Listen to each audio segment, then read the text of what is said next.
중소기업청과 소상공인시장진흥공단은 소상공인 여러분의 역량을 높여드리기 위해 컨설팅 지원 제도를 운영하고 있습니다.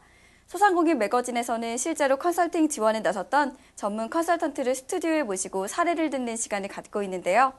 오늘은 허건 컨설턴트를 모시고 이야기 나눠보겠습니다. 안녕하세요. 네, 안녕하세요. 소상공인 컨설턴트 허건입니다.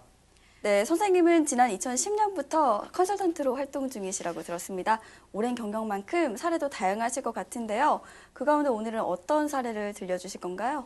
예, 제가 오늘 소개드릴 사례는요, 강원도 태백에서 돼지갈비집을 운영하고 있는 젊은 사장님입니다.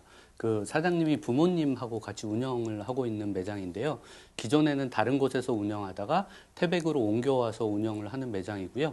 사업 노하우하고 경험이 있으셨기 때문에 매장은 성공적으로 이렇게 잘 되고 있는데 좀 더 업그레이드 하기 위해서 저한테 컨설팅을 요청하셨습니다. 네, 기존 노하우와 또 경험을 밑거름 삼아서 장사가 꽤 잘 되는 편이라고 하셨잖아요. 예. 선생님께서는 어떤 도움을 주셨나요? 크게 제가 주목했던 부분은 두 가지 방향이었고요. 첫 번째는 그 태백에 거주하고 계신 단골 고객들 대상으로 경쟁력을 좀 높이는 방법이었고요. 근데 매출이 한 단계 더 업그레이드 되기 위해서는 그 태백에 찾아오는 관광객 대상으로 조금 매장을 홍보하는 게 조금 필요했고요.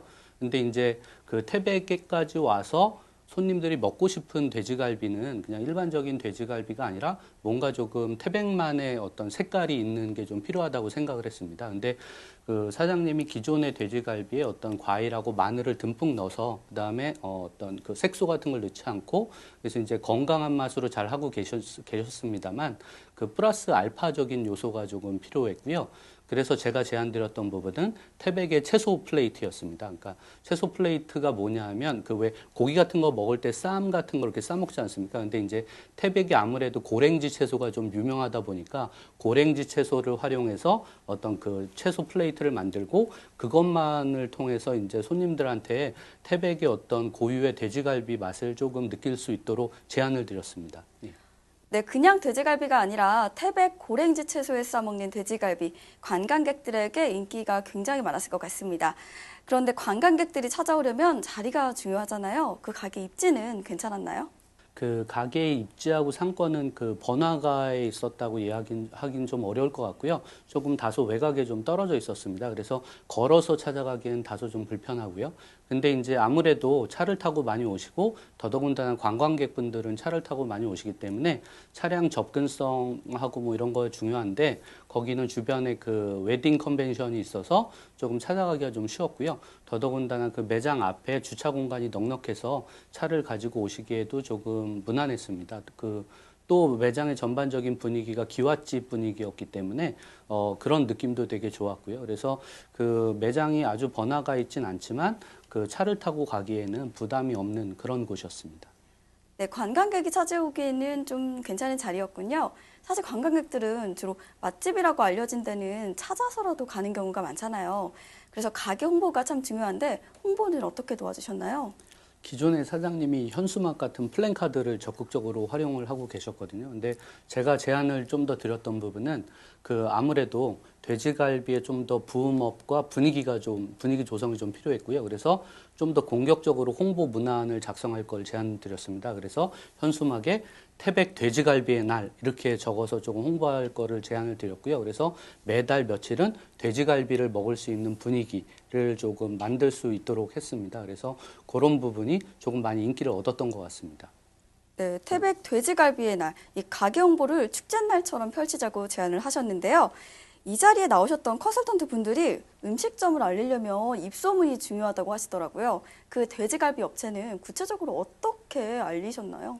그 입소문이나 홍보가 나기 위해서는 그 홍보의 거리들이 되게 중요하거든요. 근데 특히 요즘과 같은 시대에는 온라인에서 홍보하기 위해서는 사실 사진을 통해서 스토리텔링을 하는 것이 굉장히 중요합니다. 그래서 사진이 잘 나와야 되는데요. 근데 돼지갈비 같은 경우는 사실 사진을 찍다 보면 사진이 예쁘게 잘 안 나옵니다. 그래서 사장님이 뭐 마늘 넣고 과일 넣고 해서 돼지갈비를 잘 하고 계시지만 그거 외에 다른 요소가 좀 필요했고요. 그래서 그거를 바탕으로 해서 뭐 어떤 블로그라든지 인스타그램이라든지 그런 걸 통해서 홍보가 되고 그다음에 이제 그 태백 맛집이라는 그 해시태그 키워드를 먼저 선점할 것을 좀 제안을 드렸습니다. 네, 말씀처럼 홍보를 효과적으로 하기 위해서는 이 재밌고 다양한 콘텐츠를 먼저 생각해 봐야 되겠습니다. 참신하고 차별화된 거리를 만드는 게 말처럼 쉽지는 않을 것 같은데요. 컨설팅 하실 때 어려운 점은 없으셨나요?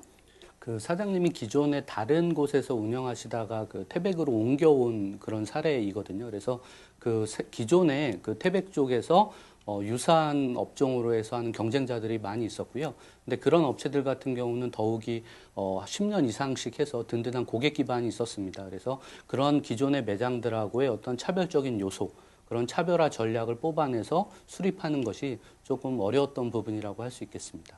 네, 비슷한 업종이 주변에 많다 보니까 차별화 전략이 쉽지 않았다는 말씀이신데요. 이럴 경우에 가게의 경쟁력을 갖추려면 어떤 부분에 힘을 써야 할까요? 네, 가게 입장에서는 그 홍보나 마케팅도 중요할 수 있겠습니다만 사실은 맛집이기 때문에 음식이 굉장히 중요합니다. 다시 말해서 전체적인 상차림이 중요하고요.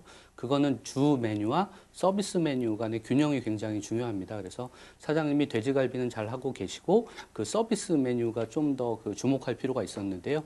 제가 주목했던 부분은 반찬이었습니다. 그래서 주변의 경쟁 매장들의 사례들을 쭉 살펴봤더니 반찬의 가짓수는 이 사업주 매장보다 훨씬 더 많았습니다. 근데 그런 경우에 그 경쟁 매장 같은 경우는 반찬 맛이 조금 자극적인 부분이 좀 있었고요. 이 사장님 같은 경우에는 가짓수는 좀 더 적지만 건강한 밥상의 어떤 느낌이 있었고요. 그래서 지속적인 단골 관리가 조금 용이했습니다. 그래서 그 전체적인 상차림, 특히 주 메뉴와 서비스 메뉴와의 균형, 밸런스가 굉장히 중요하다고 생각을 하고요. 그런 부분에 신경을 쓰는 것이 결국 매장 경쟁력으로 올라갈 거라고 생각을 합니다. 네, 주 메뉴와 서비스 메뉴의 균형이 중요하군요. 선생님께서 여러 가지를 컨설팅을 해주셨는데 그곳 사장님께서 실천은 잘 해주셨나요? 제가 컨설팅을 진행하면서 여러 가지 어떤 제안 사항을 말씀드렸고요. 근데 그 제안 사항을 짧은 시간 내에 한꺼번에 다 실행하기는 조금 쉽지 않고요. 근데 그 사장님이 잘 실행을 하고 계시고 이제 어떤 식으로 실행을 하시냐면 그 여러 가지 제안 사항 중에서 본인 나름대로의 일정이나 스케줄을 잡아서 하나하나씩 단계적으로 이렇게 실행을 잘 하고 계십니다. 네, 좋은 결과가 기대가 됩니다. 매출의 변화도 궁금한데요. 성과는 어땠나요? 그 사장님이 컨설팅을 진행하면서 굉장히 적극적으로 임해 주셨고요.